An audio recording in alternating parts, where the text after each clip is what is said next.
All right, what is up everybody? Welcome back to the channel. So today we're gonna talk about my gear fails and mistakes on the Ice Age Trail. But first, check out Backroom Coffee Roasters. Amazing coffee, tons of different styles of roasts and other products that they have. I am drinking that right now and will be during this video out of my Sea to Summit insulated mug. So phenomenal. When we wake, hear the birds and see the sun. Side by side our fears are done. Oh, the good times just begun.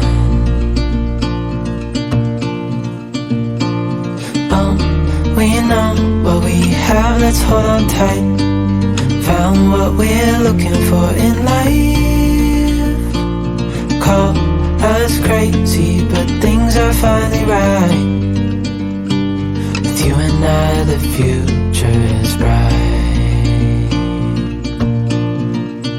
Oh, you and I, we got it. Oh, we don't need no more.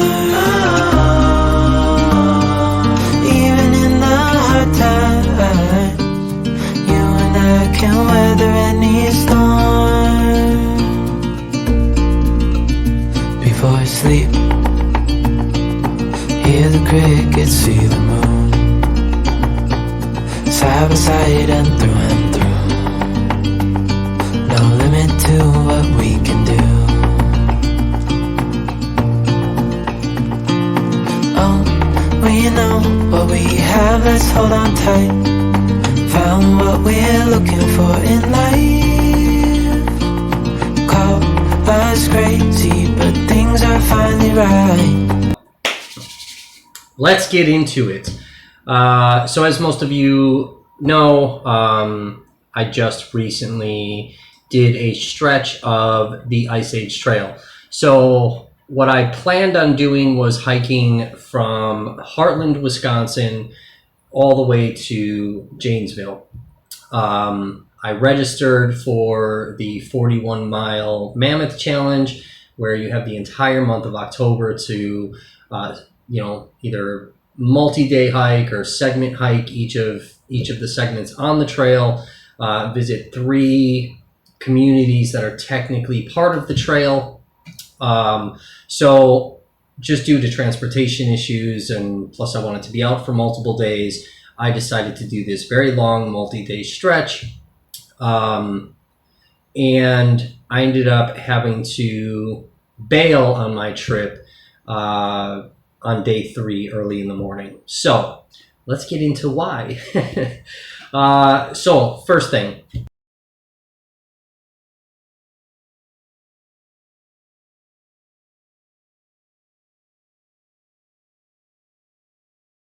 as you guys have seen in every video that I've done, when it comes to backpacking, whether it's a day hike or a multi-day trip that I take, I have this problem of overpacking my backpack.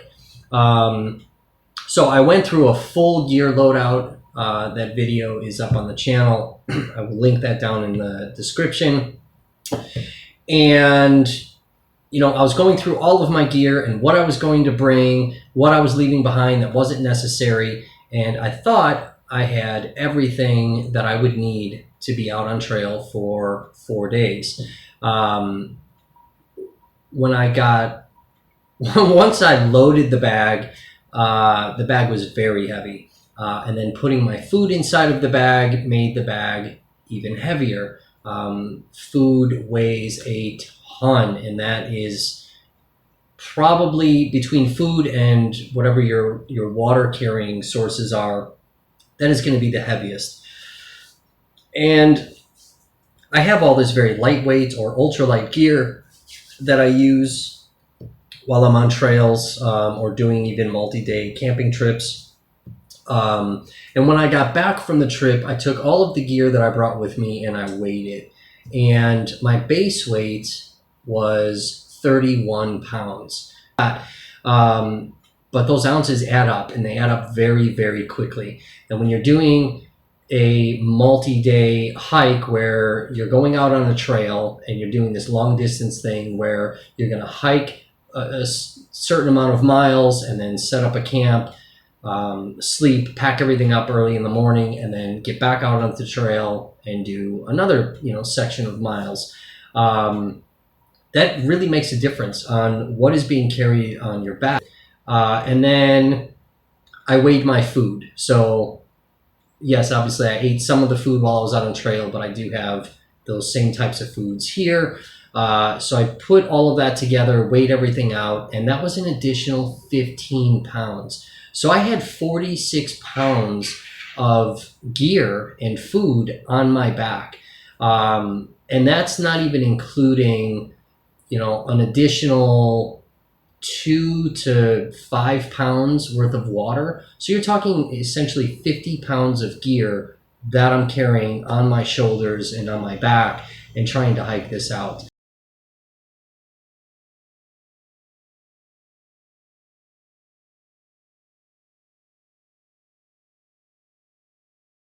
The other mistake when it comes to rain gear that I want to talk about, because that backpack was so full, I couldn't use my pack cover, which is not a completely, waterproof system. It just, goes over the pack, and it's meant to, keep it essentially as dry as possible. But yes, water can still kind of get through the backside. But my plan was to, I knew it was going to rain. My plan was to put this over the back of the pack to help keep it dry. The backpack itself is not a waterproof backpack. I was using the Outdoor Vitals Shadow Light 45-liter backpack, which I'll end up doing a review on this on a later video. But I had this thing, like you saw in the videos, I had this thing all the way up. I couldn't even really close it, to roll this down and then, cinch it back because there was so much stuff in here. So virtually what that means is that I couldn't get the pack cover over it to protect all of this from getting wet. So that was a big problem, especially on that second day when the entire day it was raining.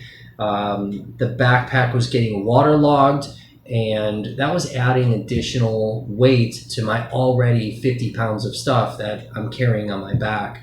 The other thing where eventually I'll upgrade my tarp, my Hammock Gear Journey tarp, which I love. I love that tarp. It is an amazing tarp. But at the same time, that Sil Poly, while it is waterproof and it'll keep you dry underneath, it does absorb water. And I realized that on day 2 in the morning, because it ended up raining sometime in the night, and the tarp was soaked.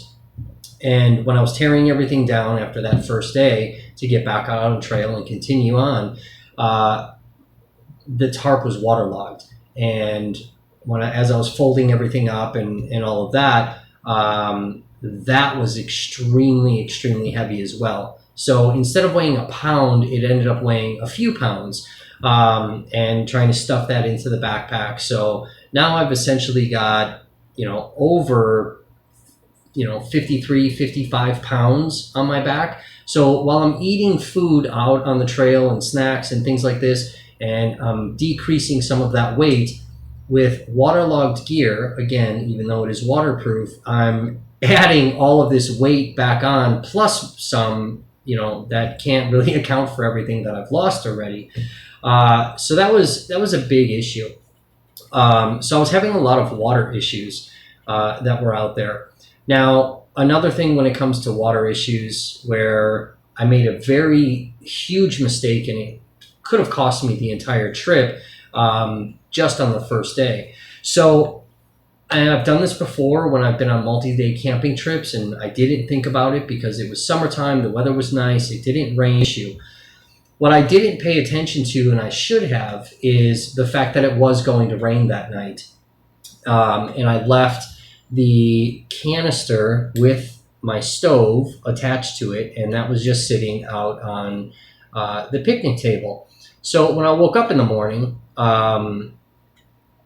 I couldn't get this lit because it was soaked with water, which means I couldn't cook any food. I couldn't make my coffee, and this was a crucial mistake, because had this stove not been able to dry out and start, that would have been a very detrimental issue while on trail. Now, yes, I can cold soak my food, and I would still have a way to, dehydrate some of those freeze dried meals. But I did bring a lot of food that needed to be, cooked under flames, such as like the fresh greens that I brought, or the scrambled eggs, the meat that I brought. Like, that stuff all needed to actually be cooked, and I would not have been able to do that. So there would have been food that I wouldn't have been able to eat, and food that would have gone to waste. But this is just an oversight, something that I wasn't paying attention to, that definitely could have led to some serious problems. One of the biggest things, though, too, where I have my Frog Togs Extreme Light rain jacket. This thing is very lightweight. It has always kept me dry, no matter where I've been, whether it's walking to the store or fishing or, doing a hiking trip. This thing is amazing. I love this. And especially being on a budget, this is such a great rain jacket. Very ultralight, weighs practically nothing. But the problem is that, it's like this insulated jacket, and there's no way to vent any type of air. So on day 2, when I had put this on to be able to continue my hike in the rain, while everything on the outside of me was staying dry because of the jacket, I was sweating ridiculously because of the weight that was on my back, because of the gruelingness of the trail, and I was sweating, and everything under me was getting soaked, and not because of the rain. And there's nothing worse than being soaked on the outside and being soaked on the inside while you're trying to hike with a very large backpack and a grueling trail that was a lot of very steep up and downs, very uneven terrain, rocks and roots coming out.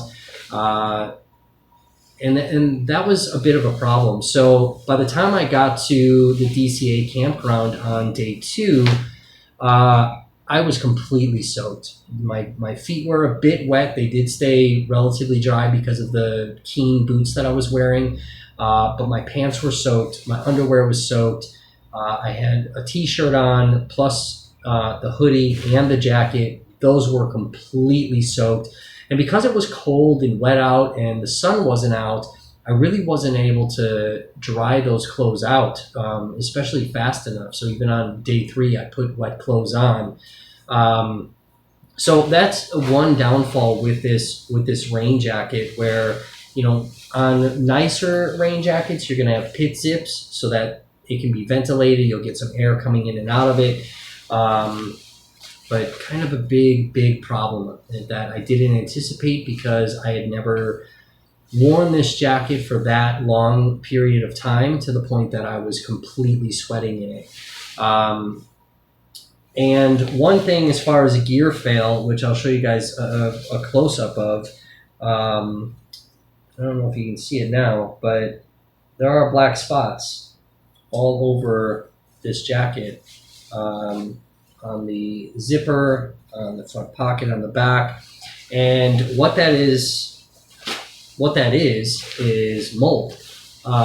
So from this being wet and then rolling it down, stuffing it inside of a stuff sack, wet, not giving it time to dry out, pulling it back out, putting it on, getting it more wet, stuffing it back in, and then letting it sit inside of here overnight, all of that water that moisture just kind of collected, and my jacket molded.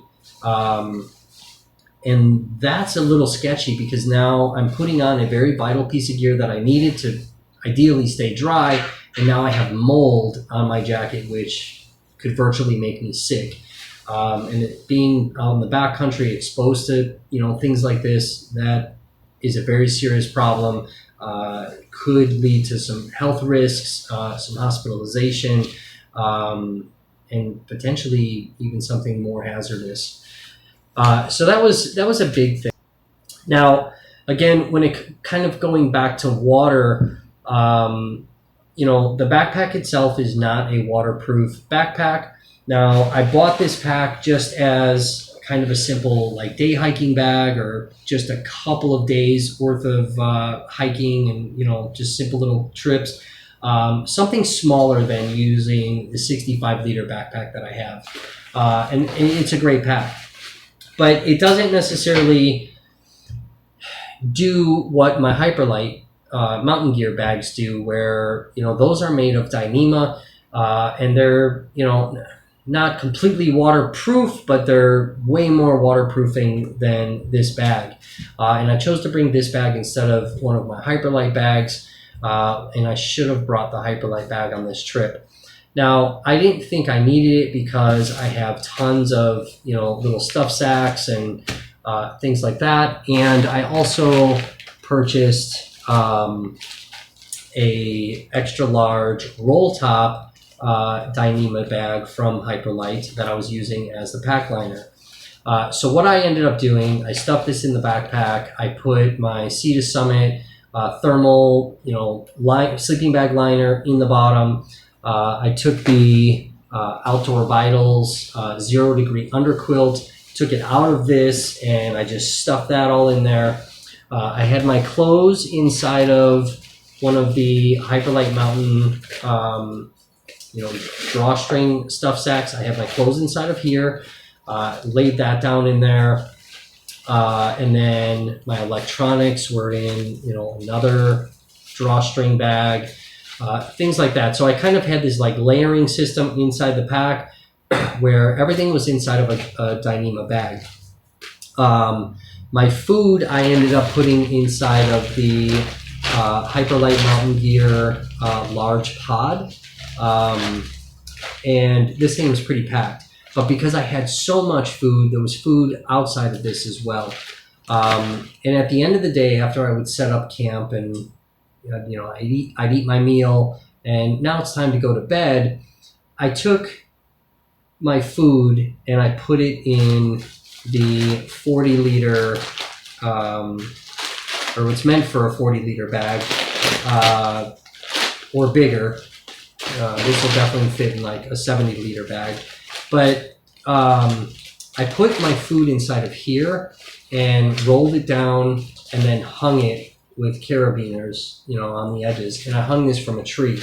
I didn't want to do that with the drawstring bags because they're not completely waterproof. And moisture will definitely get in because it doesn't close all the way. So moisture will definitely get in. And I didn't want my moisture getting in with my food. So I put it in here and I hung it. And on day one, it worked out perfect. But on day two, my bag ripped. And I woke up to my food all over the ground. And I panicked.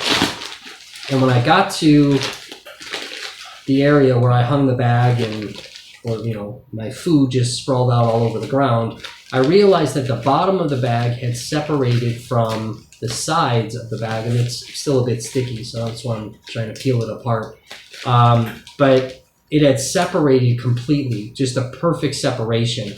Now, it's Dyneema, so it's Cuban fiber, material. This thing is incredibly strong, definitely durable. It'll definitely last with, some pretty rugged elements. And that's what Hyperlite's bags are made out of too. They're backpacks, and everything is Dyneema, their tents, all of that. So this was something I didn't expect to happen.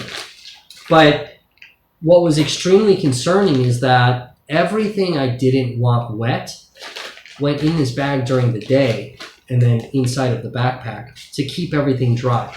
So even though I had other gear inside of drawstring sacks, then that was laid inside of here, it was all gear I didn't want dry, or didn't want wet, excuse me. And the two most important pieces of gear that I really needed to protect utilizing my sleep system was my Outdoor Vitals hammock. This is like a a ripstop, nylon type fabric. And this has definitely gotten wet in some rain, or I've spilled water on here, and this sucks when this thing gets wet. It sucks. And then the underquilt, this is a down material, and if this thing gets wet, it's over. This thing is permanently ruined. You can try to fix it. There are ways to sometimes fix down, but virtually this is done. And being out in October, rainy, cold weather with a down underquilt / sleeping bag, I would have no warmth. There would be nothing underneath me to protect that backside from all that cool air and that wind blowing by. And I'd really have nothing over top of me other than my fleece sleeping bag liner, which by itself is not the way to go in cold weather. And sleeping inside of a down, sleeping bag when it's wet in cold weather, even though it's not freezing, it's definitely going to lower your body temperature. You're going to get extremely cold, and that could result in some very catastrophic, potentially hypothermia. And you're just going to have a miserable time sleeping anyway. It's going to be cold. You're going to freeze. And you're not going to sleep right. So that was a pretty serious gear fail. I'm not sure if that was a mistake on my part, putting my food in here. I've used Dyneema bags before to stick my food and then hang it. I've never had issues with any Hyperlite mountain gear breaking or being damaged in any way.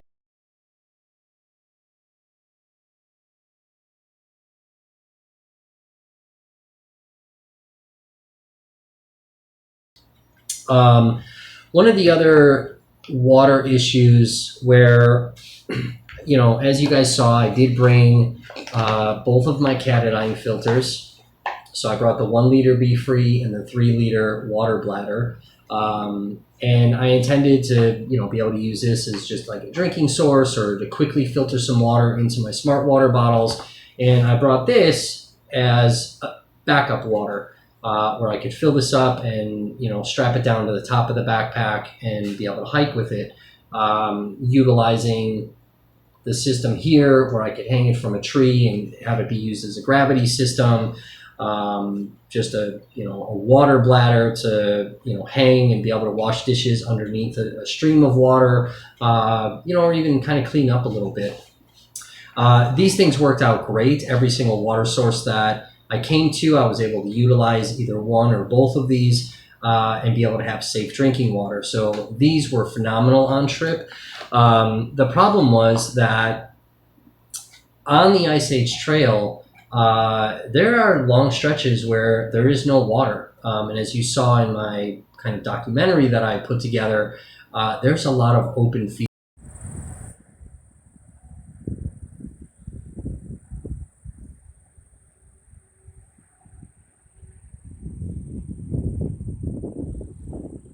And that goes for miles and miles. A lot of wooded areas that don't have creeks or streams or rivers running through. So there were several times on that trail where I ran out of water and I was getting nervous, where I ended up having to stop. I had to backtrack. All right, well, took a little detour and I came to this spring. So right down here, I was hoping it was a little bit bigger, but it's not, but whatever. It's water, and I need water. Maybe a mile or two, that I had passed up, or even, walking, ahead after setting up a camp, walking ahead another mile or two to get to some type of water source. So that was due again to overpacking the bag where I couldn't put the 3 liter bladder on top. Which would have made me feel a lot more comfortable and a lot more safe when it came to water.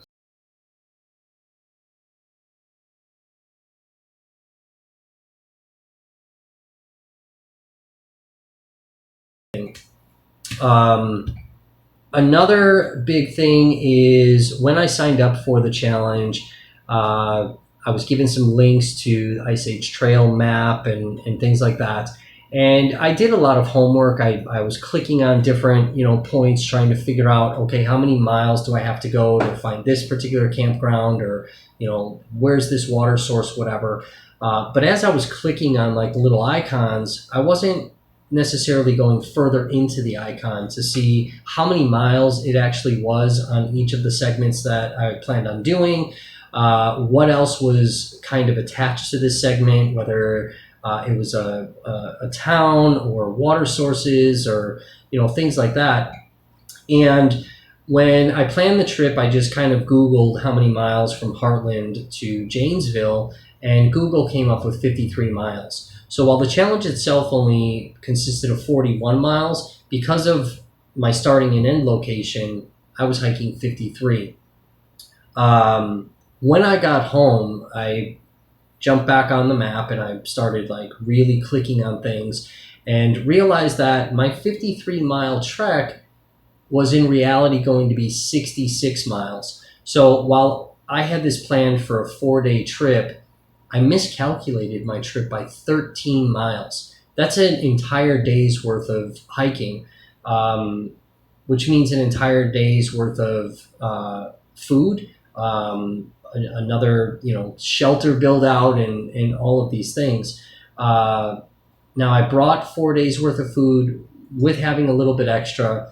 Last minute, I did ditch some gear. I did ditch some food that I did not end up bringing with me that you saw in the gear video and the food video. And my transportation back from Janesville to Milwaukee fell through. So this was now not going to be what I thought was a 4-day trip, but by miscalculating that 13 miles, that would have made it at least a 5-day trip, 6 if, I was struggling on mileage. The first day I hiked for 8 hours. The second day I only hiked for 5. So I didn't get as many miles in. But coming back, I would have another 5 to 6 day hike back. And I did not plan for that. I did not have enough food. And financially, it's not something I was able to afford. So that was a big, crucial mistake.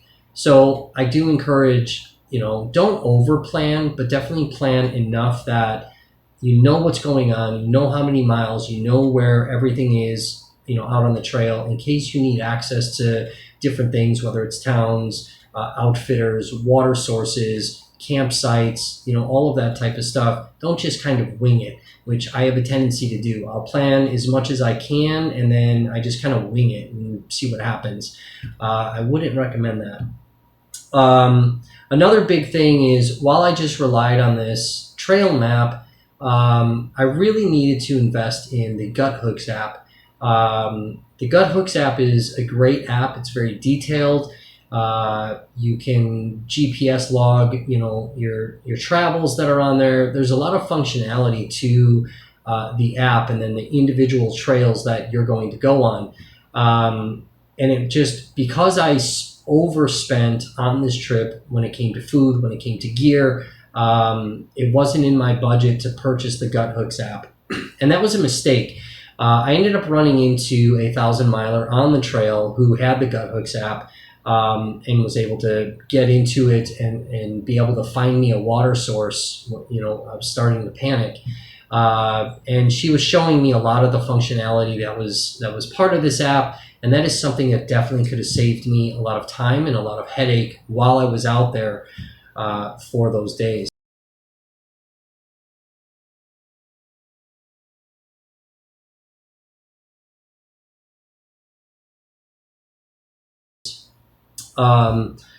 Another big mistake that I made on the trail was my choice of footwear. So normally, I'm using my Columbia hiking shoes, and I'm not even sure the brand of sock that I wear, but probably not the right sock anyway to begin with. But I've never had an issue with these socks, whether, getting blisters or them feeling uncomfortable, too warm, not warm enough. I've never had issues. Because it's October, it was wet, it was a little cold. I decided to wear my Keen boots. which I love these boots. I've worn them in the wintertime. I've worn them on long like protest marches that I filmed for my journalism stuff. And the socks that I brought with me were like these kind of dicky wool socks. Cotton and wool is not the best things to bring out into the backcountry, especially on wet days. They take forever to dry. They're heavy. And, you know, using wool stuff as footwear, you're definitely going to get heat spots that potentially will turn into blisters. And it's just not comfortable. So while the boots, you know, had great traction on them, they are very comfortable boots. I'm not necessarily sure if it was the boots itself or the combination of the socks that I wore. But several hours into my hike, I could already feel a couple of, you know, hot spots on the bottoms of my feet, which was making me a bit nervous because I knew that that was going to turn into a blister, which can make hiking extremely painful. As you know, the boots are not completely waterproof, so moisture does get into them. So while my feet were not soaked, there was a wetness from the sweating. I did have like a thermal insole in the boot as well, which also provided, you know, additional heat for my feet to keep them warm. But I was sweating, and because of the sweat and the material of the sock, I ended up having, like, if this is my foot, I ended up having heat spots on the outer edge as well as kind of right here, right behind my toes. And that happened on both feet. And the further miles I did, it got extremely, extremely uncomfortable. And I should have just, instead of buying additional food that I wanted to take with me because I wanted to kind of make these little bit more gourmet style meals, I should have just went with easier prep meals and spent some money on, you know, a few pairs of Injinji socks or Darn Tough socks. That definitely would have saved my feet.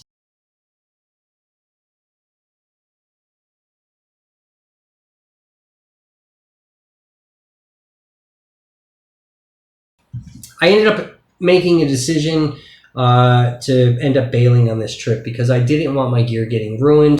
So those were some pretty vital mistakes and one essential gear fail that I had on the trail. And it just, you know, I wanted to make this video as kind of a warning that, you know, as much preparation that you can take prior to your trip, you know, expect some things to go wrong and be able to have, you know, a backup plan if it does, and, you know, even a plan to bail.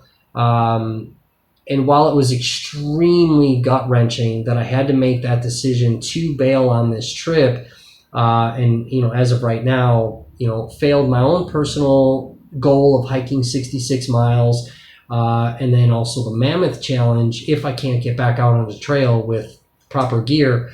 That was very gut-wrenching. And once I finally made that decision to bail, because that was the smartest and safest thing to do, I started, you know, heading back in the direction I just came. And I ran into a gentleman who was jogging on the trail, and he runs like 100-mile, you know, marathon type events. And he had stopped and asked if I was okay, and we kind of got into what I was doing out on the Ice Age Trail and what had just happened, and my decision of trek on or bail. And speaking with this gentleman, you know, and having some experience in, you know, the types of events, you know, activities that I do and these very long distance things, and how safety is extremely important when you're doing these long distance events, whether it's a hike or a 100-mile run, shoes and keeping gear dry and all of these things.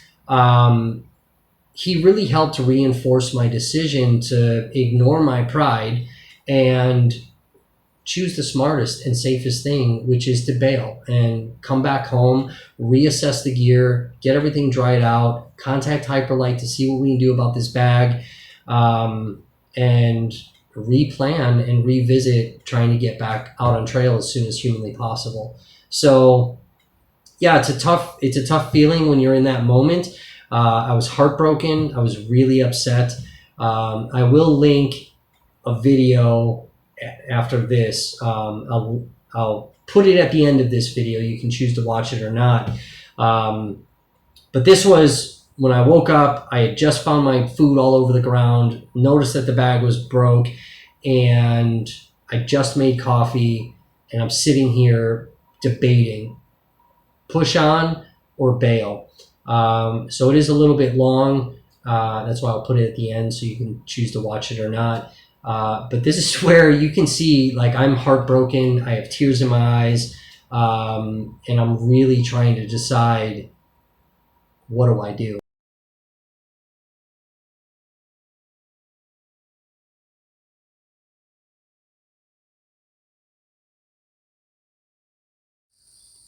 All right, good morning.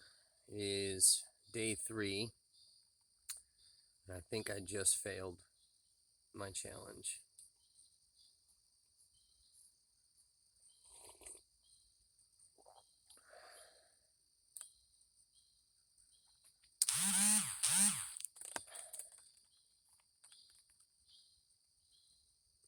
So there's been a few mistakes out on the trip, not the end of the world. You know, it's little learning experiences as I go, kind of adapting. I mean, I have everything I need to essentially be safe, stay warm, stay dry, and yeah. So I had a very epic gear fail, and this is a problem. So my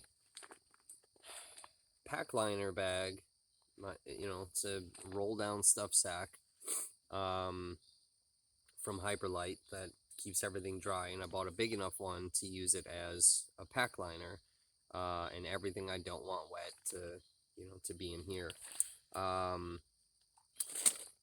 And because I do have some extra food that's not in my pod system from Hyperlite, like most of the food is in there, but I do have some extra, plus like the cooking stuff. Now I'm using titanium pots, so there's no weight to that.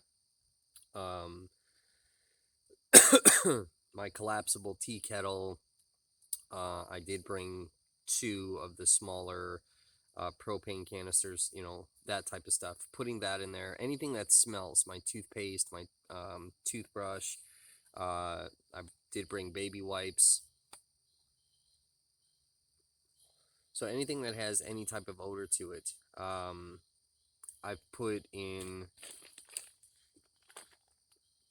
the roll down dry bag from Hyperlite at night and hung it from a tree as like my little bear bag. And this morning I woke up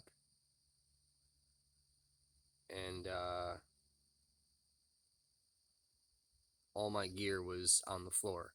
And I'm like, oh man, did I not hang this bag high enough? Did something get to it? And why is my gear on the ground? All my food, do I even have any food left? Did all the critters come and eat it all? And I walked over there. I didn't bother to grab the camera because I was in such a panic.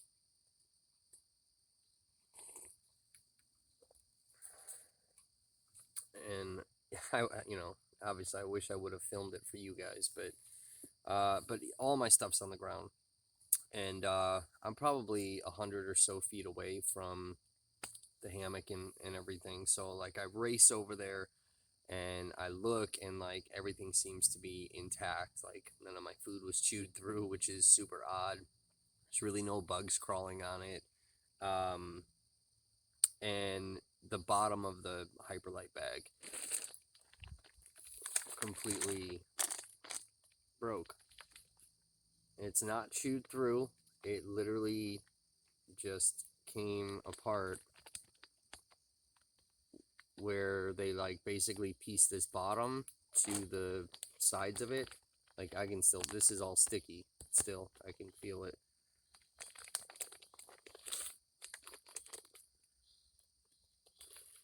And it's broke. And this is a serious problem because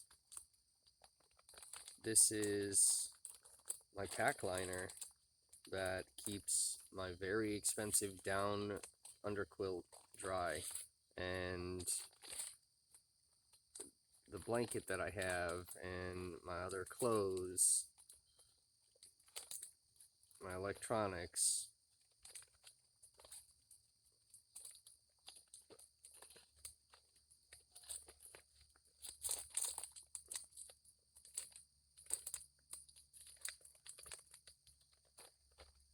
so yeah, this is a problem. I've never had any of the Hyperlite bags do this, and I've put heavy gear inside of them.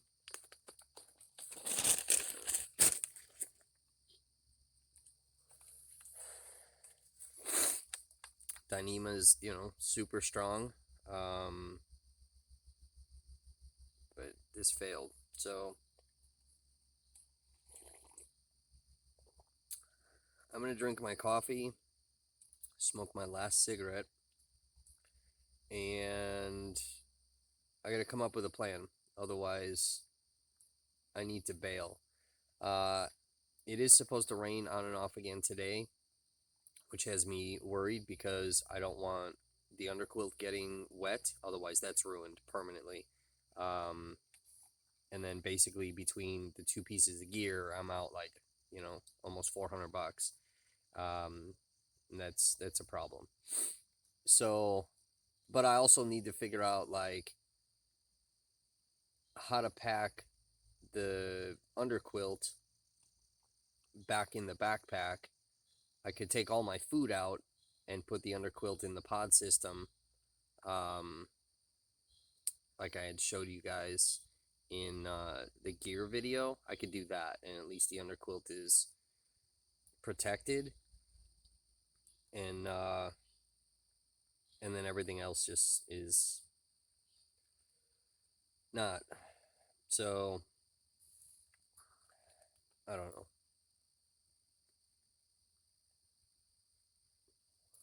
And then figure out how to get back. I don't really have a plan for that now. But I'm pretty sure that I am going to have to bail on this trip, which means I failed the challenge. I failed my own personal challenge of hiking 66 miles to get to my endpoint of where I'm going. And that's pretty crushing. It's really upsetting.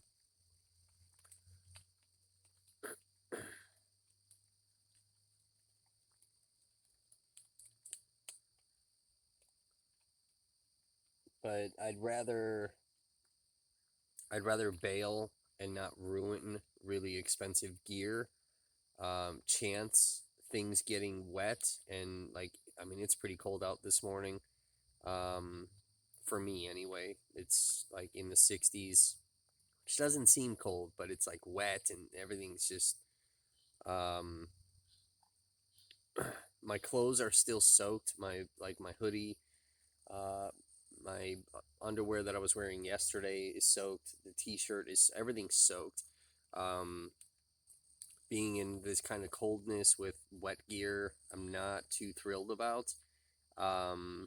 It's supposed to go up to like 75 today, thankfully. But really, like, there's not much sun coming through where I'm at, so I would need to find a place to basically set up a clothesline and hang these clothes and let them dry out, which means I'm not going to get to the 14 miles I planned on hiking today. to get to my next DCA campsite. So this is just all a problem.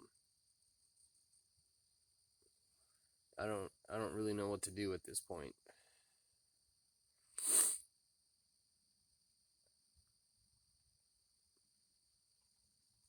I've had coffee though.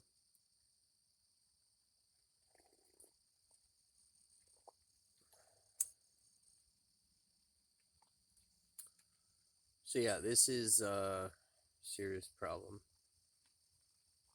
Serious problem.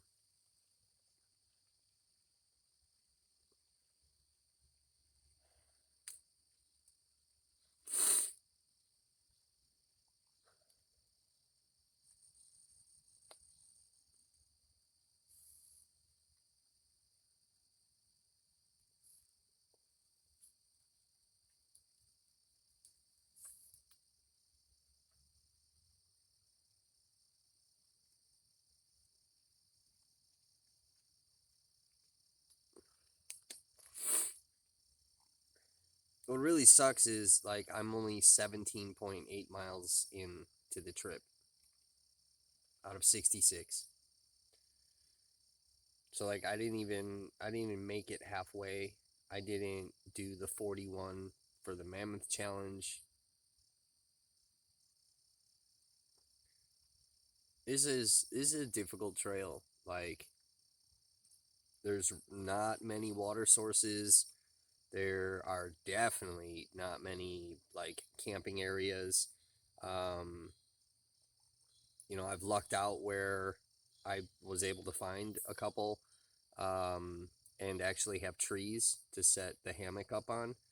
Again, like you're in a forest, you'd think like there's trees everywhere. But it's not that easy. Like you got to pay attention to the ground because there's poison ivy in a lot of places. Um, there's signs like all over the place. So you got to pay attention to that. You can't be like going off trail, trompsing into the woods, and then getting like poison ivy all over you, and the oils and stuff stuck on your clothes, and then you're transferring that into your sleep system. And but there's just not enough campsites on the trail to begin with. Um, at least for through hikers, and like there's campgrounds, but like it's late in the season, so there's a lot of campgrounds that are closed. And talking to the women that I talked to last night on the trail, the one lady that hiked this entire 1,100 miles, she had said that's one of the biggest complaints, from long distance hikers and through hikers, is that there are not enough sites for people to be able to stop and camp for the night, and then pack up and continue on their journey. So I guess like even the spot that I'm at right now, like this was just recently kind of put together, to start adding more sites to the trail for through hikers, and be able to encourage more people to try to through hike this trail. Um, it would be far easier with a tent for sure. I think if I do through hike this, at some point, I would definitely bring a tent and not bring the hammock.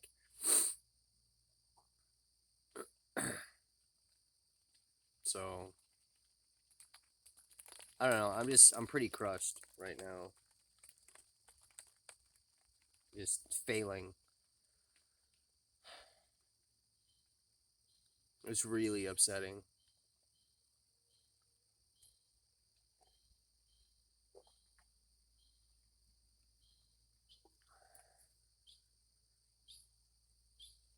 And to have an expensive piece of gear fail on me too, like I don't know. I didn't expect it.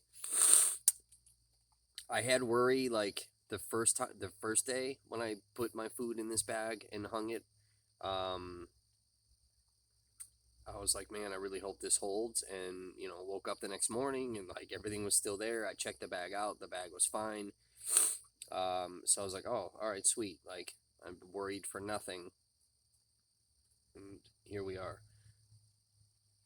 You know, and like the only reason like I didn't just use the pod system that the food is already in, one, again, because I do have some extra food, so I needed another bag anyway. Um, and like there is cordage coming out of the pod system. Um, I just didn't, I guess, trust the cord. Like if I ran a line through both of the cords and then hung that bag, I just didn't necessarily trust the cordage that the cordage would hold. You know, I mean, the bag itself, like, I mean, it's Dyneema, so it's super strong. You know what I'm saying? Like, it's fine. It's just the seam. It like broke at the seam.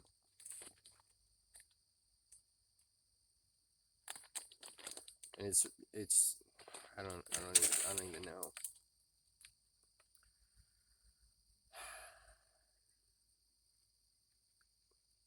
This was like my biggest fear is something happening and I have to bail. Whether it's, you know, an injury, whether it's, you know, a gear fail, like I was more concerned about something getting wet, like the underquilt getting soaked for whatever reason, and you know it's cold out and sleeping in a wet thing, um, you know.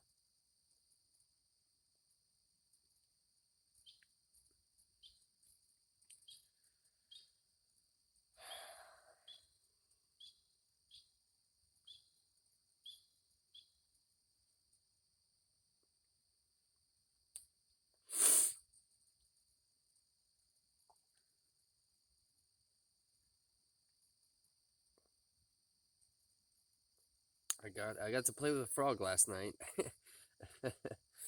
I had to get up in the middle of the night, and I still had the tarp set in porch mode, and it continued to rain last night, and there was some water that was accumulating on the tarp, so I ended up having to put it down, and because with Sil Poly, like even though it is waterproof, it still gets waterlogged, um, and it makes it heavy and it starts to sag. So I had to put the sides down and set it up the right way. Uh, put the tarp poles on to pull these sides out because it was heavy and it was sagging in on me. But utilizing the tarp poles, like it really pulls it out. Uh, so yeah, just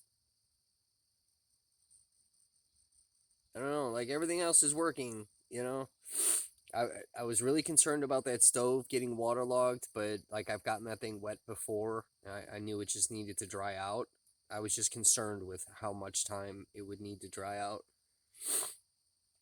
And by lunchtime, like I stuffed it in another Dyneema stuff sack, and just to keep it dry, because like I said, it was raining all day yesterday. And there was a break in the weather, and I was getting hungry. I needed to make lunch, and I stopped at a bench, and I'm like, all right, let's try this. Otherwise, I don't know what the hell we're doing. So yeah, I pulled it out, set it all up, and I lit it, and it worked. I let it go for about a minute, 2 minutes, just to keep the flame going, kind of heat the whole little system up. Shut it off, and then started to prepare my food. So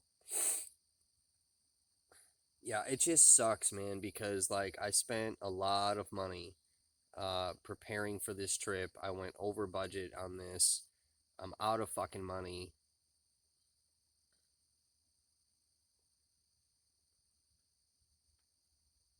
It just sucks.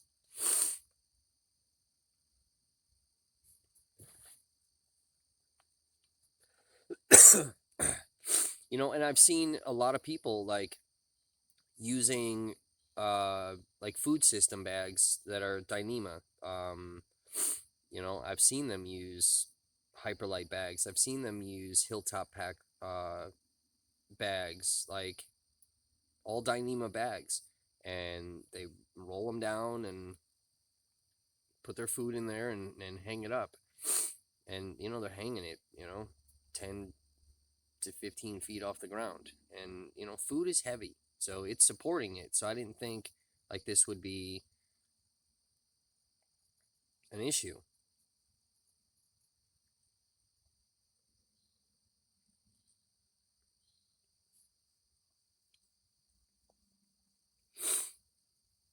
So I don't know. I gotta contact HMG and figure out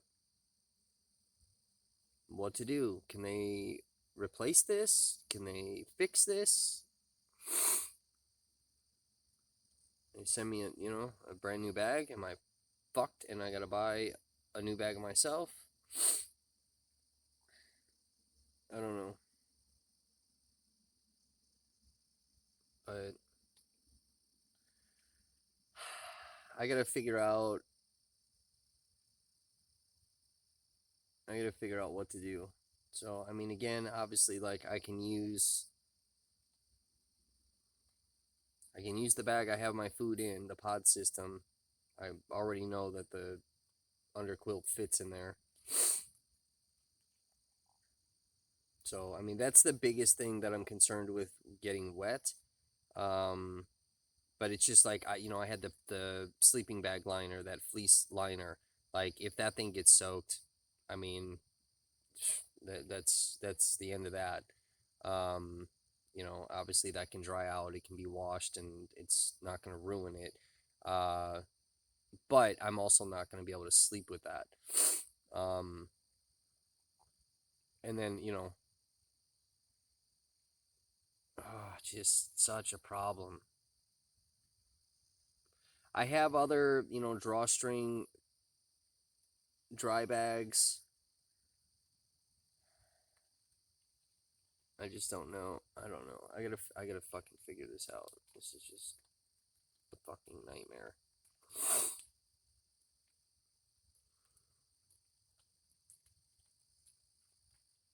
I don't know what to do. Don't know what to do. I'm stuck, confused. Anywho, I'm gonna finish my coffee and try to think rationally.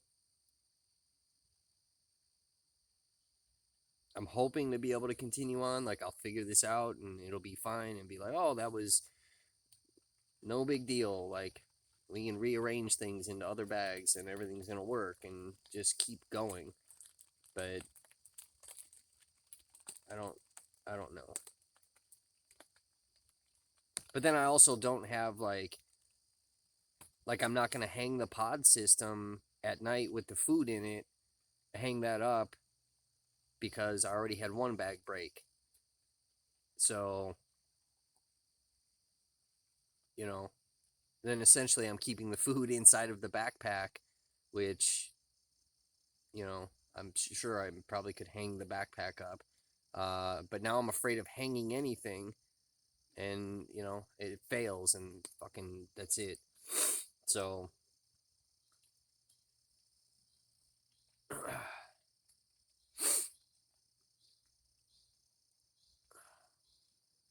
don't know. Anywho. All right. Talk to you guys later.